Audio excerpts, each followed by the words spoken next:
Morning guys, so Friday the 19th of June.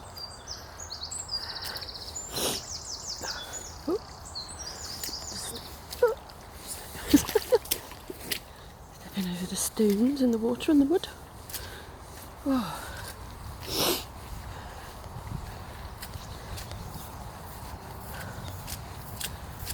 God, yeah, really wet and boggy.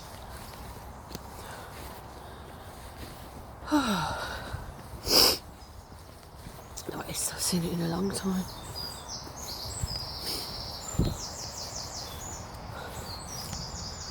So yesterday I sort of late tea time I went on a call that I'd seen advertised. It's actually a guy who is a coach, trained originally in coactive coaching that I'm trained in, and so I know, I've met him in trainings and I don't know him majorly well, but I know him, and I know enough of him. See stuff online, see him promoting stuff, and it's his piece is like called Thrive, but it's is it Untamed and Unafraid, or Unafraid and Untamed, whichever way around that is. And I just like some of the sound of the stuff he does anyway. So there was a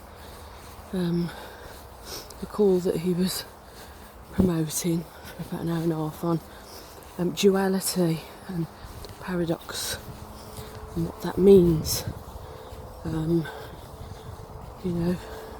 The interconnectedness of things. Can you actually have balance of all together? So I just seemed quite intrigued. I thought I liked the topic, the sound of the conversation, and I hadn't actually engaged with him for quite a long time, number of years. So I went on the call.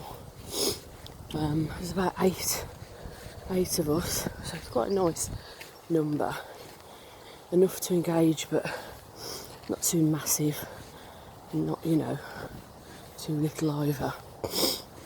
And what's lovely, and I remember this about my coach training, is there were people from a guy from Munich, somebody else from Rome, somebody else from the French Alps. It was, and I always find that for me that brings a diversity and a richness, sort of different perspectives, different experiences and different cultures. So I always find that really rich. And then some of the rules of the group.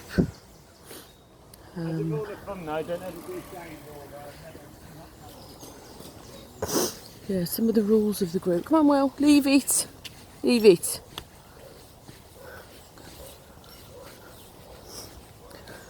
This way, Will. Come on. Willow. When went online, there was a couple. If you'd already put stuff up about, read this in preparation, just to consider the place you're coming from. This way, Will. Willow. So, things like there's partial truth in everything that somebody has to share. Have that as a perspective, which there's some work I've done before where, I've said to somebody, look, even if there's 1% truth in what somebody's saying, what would that offer? So I like that idea, that perspective. It's partial truth. Also, you're not there to force an opinion on anyone. You're there to see what comes up from each conversation, allow it to connect and flow, and then allow the next person to just connect and see what comes up, but just allow it to flow. No sense of, well, it's got to be this way or that way. So that had quite a nice feel to it. And yeah, it was actually the word rich comes to, in fact the word rich was I think the one that I shared at the end. I felt the conversations, the contributions were rich, interesting, insightful. You just felt that you were, connecting with others in your sharing. A number of conversations, if you like, were explored within, the hour and a half. And, about this duality, the living together. It's almost like,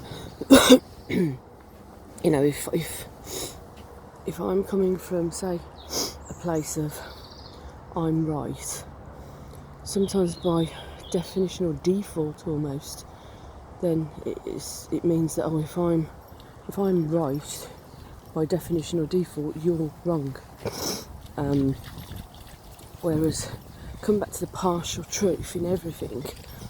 If you're coming from a place of, well, I'm right to a degree and have some truth in sort of what I'm saying, and actually, therefore, the other person or other people have a partial truth in what they're sharing and saying. It creates a more open, minded space.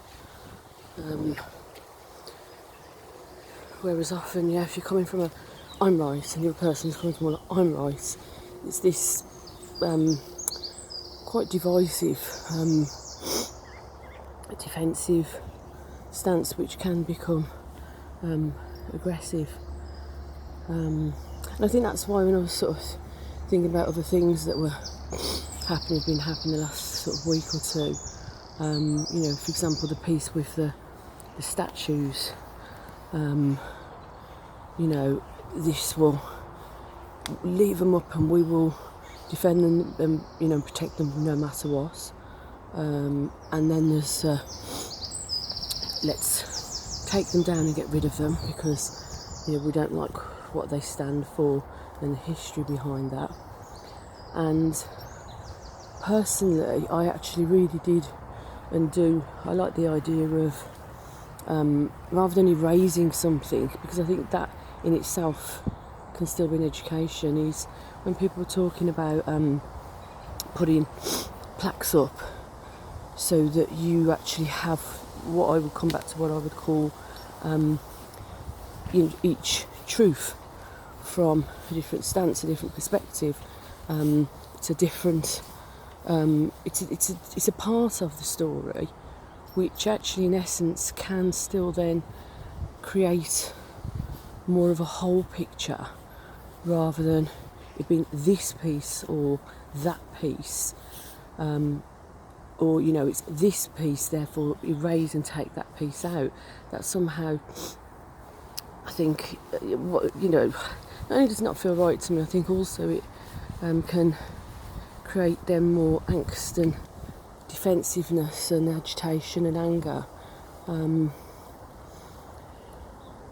Because it's almost like the erasing is almost then taking away some sense of what that means for people. So that was just one thought really, on something that I'd thought in the last week or so about, just an example of the statues and the monuments, and some of the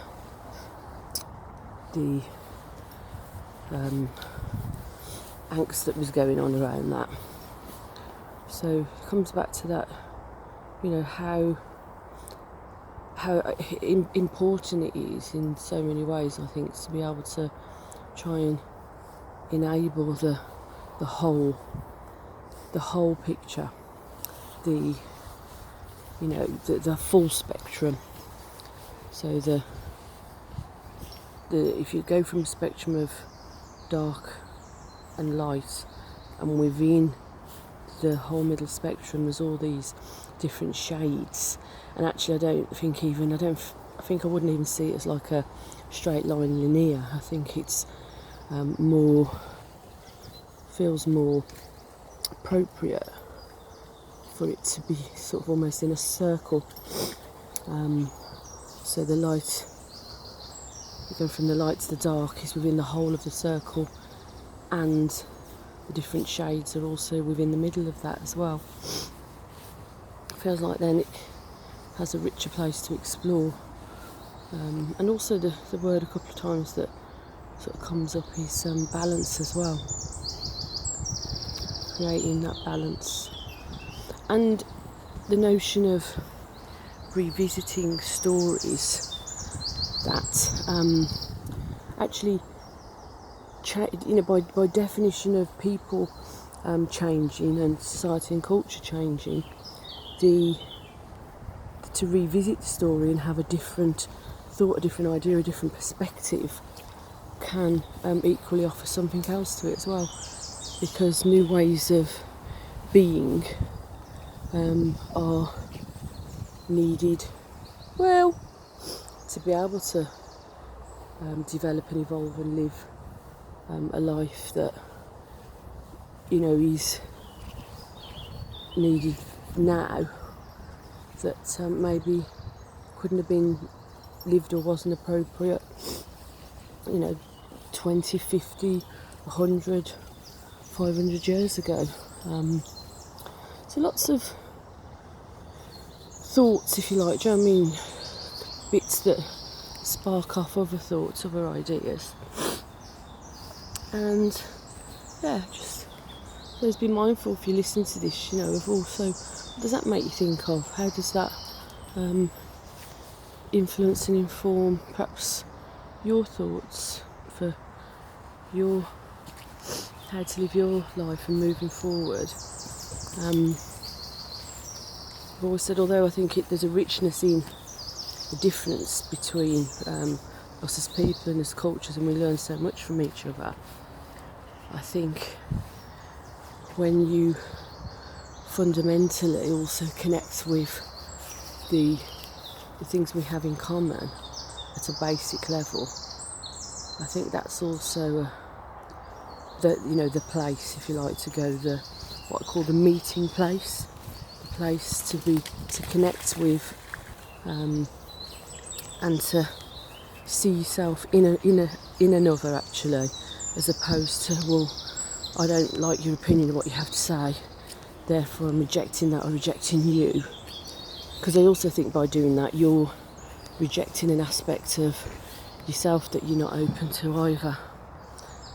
So lots of thoughts, guys, around this. So listen, have the rest of a great fruity Friday, and I shall speak to you later. Take care, bye.